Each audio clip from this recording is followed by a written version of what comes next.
The 2024 election is a tightrope walk across history and a defining step for our nation's future. In the wake of President Biden's decision to drop out of the race, Vice President Kamala Harris stepped up to the plate to take her swing at the Democratic nomination. If elected, she'd shatter the glass ceiling, planting her flag as the first female president and woman of color to lead our country. Harris faces former President Trump, who returns as the Republican nominee after losing to Biden in 2020.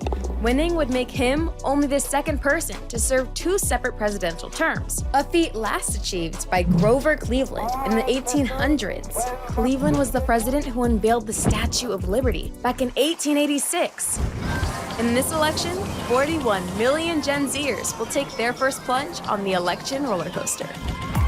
And Gen Alpha is ready for their first ride to the voting booth in 2028. Current polls show the candidates neck and neck. This election is one of the closest in history. Both sides agree that we're at a crossroads for our country. So join us as we hear from real kids all across the country about what's important to them and what they want from our next president. If we stop focusing on the lines between us, we might just discover maybe we have more in common than we think. What's up, everyone? Welcome to Kids Pick the President 2024. I'm Nia Burleson, and this is my dad, Nate.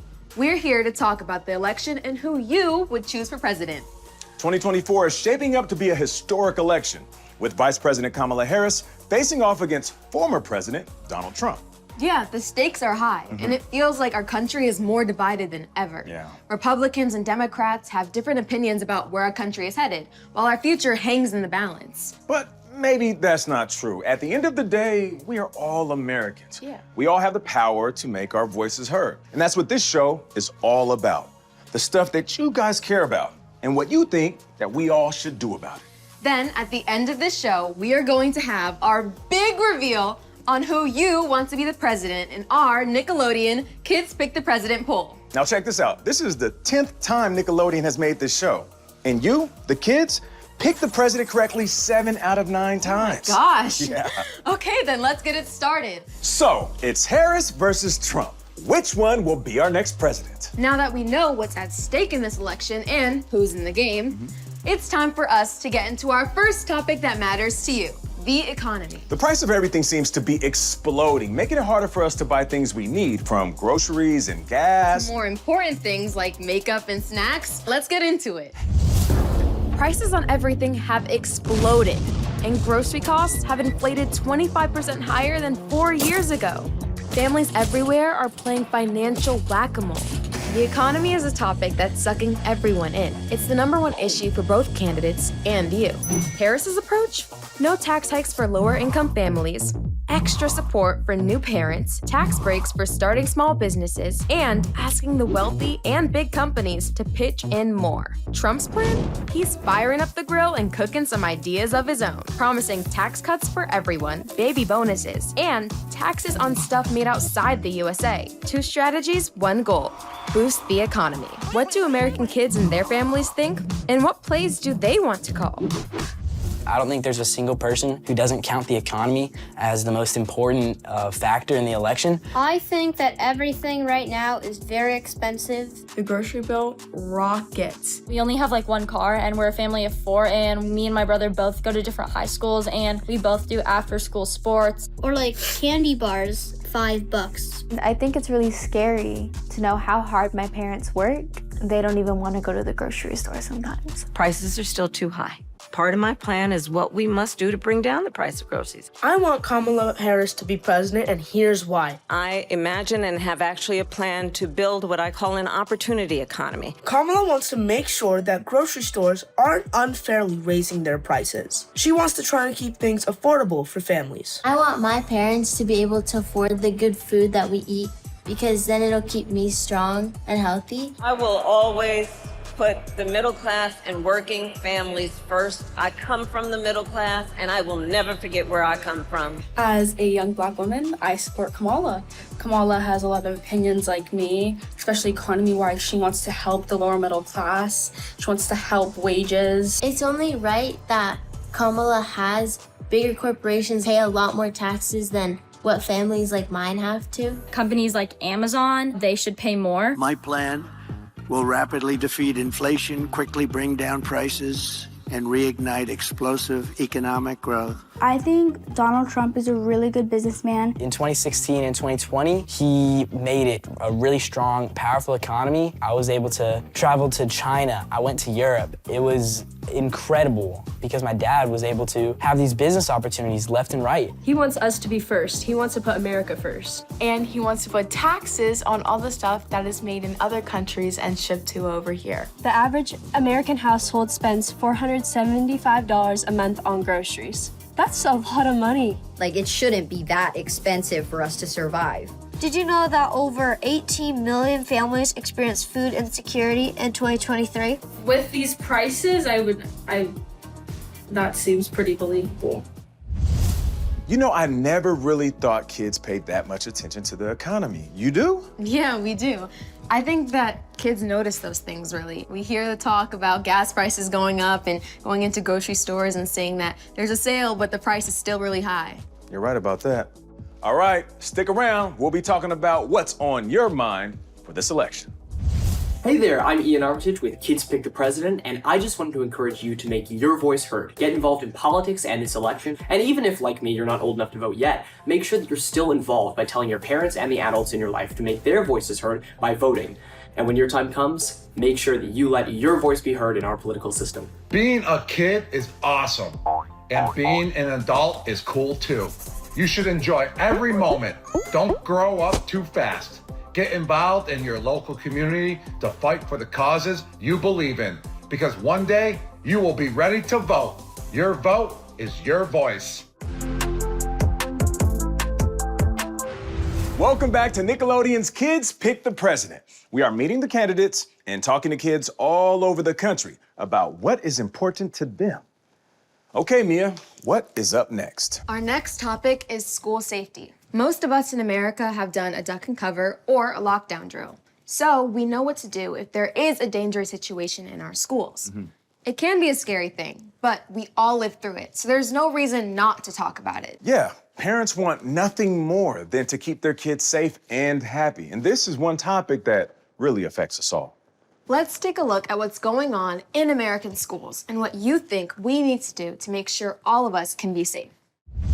Every day in America, about 50 million kids grab their backpacks and head to school, where learning and safety go hand in hand. The average student spends about 1,000 hours on campus each year. That's more time than most people spend with their families. While school should be about learning, for 1 in 3 students, safety concerns are what's on their mind. In class, we practice drills to be prepared, but those can leave some feeling anxious. Bullying, anxiety, and social pressure used to be at the top of the list, but now guns are at the center of the conversation. The problem is big, but kids believe in solutions. What would make schools safer?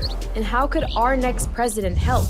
Our kids are sitting in a classroom, and some part of their big, beautiful brain is concerned about a shooter busting through the door of the classroom. It does not have to be this way. First, we must harden our schools against attack. These include allowing people with a certified training to carry firearms. As of September 5th, 2024, there have been 385 mass shootings across the U.S. so far this year. It's not okay that kids go to school fearing that they're gonna have a shooting. Every day I'm at school and I'm thinking about what if a shooting happens right now? Which I actually dealt with 2 years ago, where I was in an active lockdown situation with a loaded gun in my school. We had a student come to school with a weapon before. It's just getting more dangerous. It's terrifying. We're trying to act like it's not a problem when it definitely is. So every month at our school, we do a lockdown drill. So we turn off the lights, we find a safe place in our classroom to hide. We lock the doors, we stay silent, and we make sure that no one can enter the room. Our lockdown is very thorough. We barricade the doors with all of the desks. Some classes you don't even know what to do.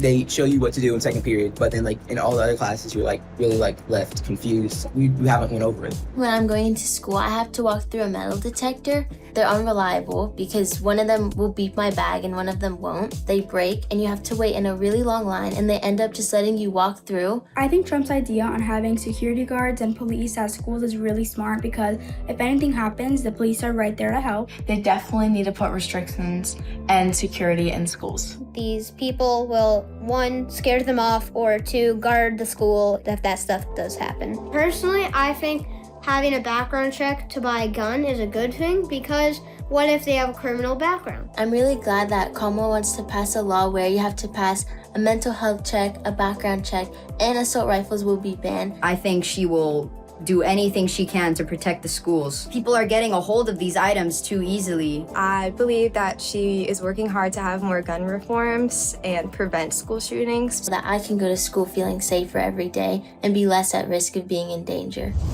Growing up, all I had to worry about was 2 things: earthquakes and fire drills. You guys do lockdown drills all the time. Yeah. What is it like? It's like we don't even know when it's coming. If we go in a classroom and all of a sudden we hear an alarm go off, and it's kind of like a fire drill in that sense, but we have to stuff ourselves in a corner of a room, close the blinds, turn the lights off, and stay quiet. And in those minutes, it's really scary. And you guys do how many of those? 1 every month. Are you ever in school and think about a shooting happening? Yeah, especially when one has happened the day before and no one talks about it, or the mass ones that happen Across the country? Yeah, across the country. It's scary going to school the next day and knowing that you could be next. That's scary for a parent. Sometimes it can feel like politics is just for the adults in the world, but every day politicians are making decisions about your life. Things like what your school looks like, or how good your healthcare is, or how safe your community is. So it's never too soon to get involved. One of the most important things in everyone's life is their health. I'll take that. Okay. Everyone wants their families to thrive and live their best lives. And that's everything from the food we eat to making sure you get the health care that you need. More and more, we see that kids are living less healthy lives than they were 10 years ago. That's a big problem. Yeah. So we went to you guys to find out what you thought about health and healthcare. Imagine the amount of money it would take to fill Yankee Stadium with dollar bills. You would have to do that 6 times to equal the $4.3 trillion the U.S. spends on healthcare each year. 45 million Americans rely on the Affordable Care Act for health coverage. Trump thinks it's mismanaged, and he wants to replace it, but he hasn't said with what. While Harris wants to supercharge the Affordable Care Act, giving more families coverage, but taxpayers' piggy banks might take the hit. Flip the label. Nearly 60% of foods are packed with ingredients that sound more like chemistry class than dinner. American fast food fries have 11 ingredients, while in England, they only have 4. What is in our fries? With obesity affecting 1 in 5 American kids, both candidates have a plan for healthier America. Trump calls his Make America Healthy Again. And Harris wants to make healthy food cheaper at grocery stores. In the 2024 election, nutrition and healthcare are the bread and butter of the conversation. We're going to get toxic chemicals out of our environment, and we're going to get them out of our food supply. We're going to get them out of our bodies. The quality of our food is very important to my family and I because we don't want to be eating things with lots of chemicals in them that are going to make us feel sick. I went to Europe over the summer, and I went to this one restaurant after we landed, and their nuggets, they just tasted more real than here in America.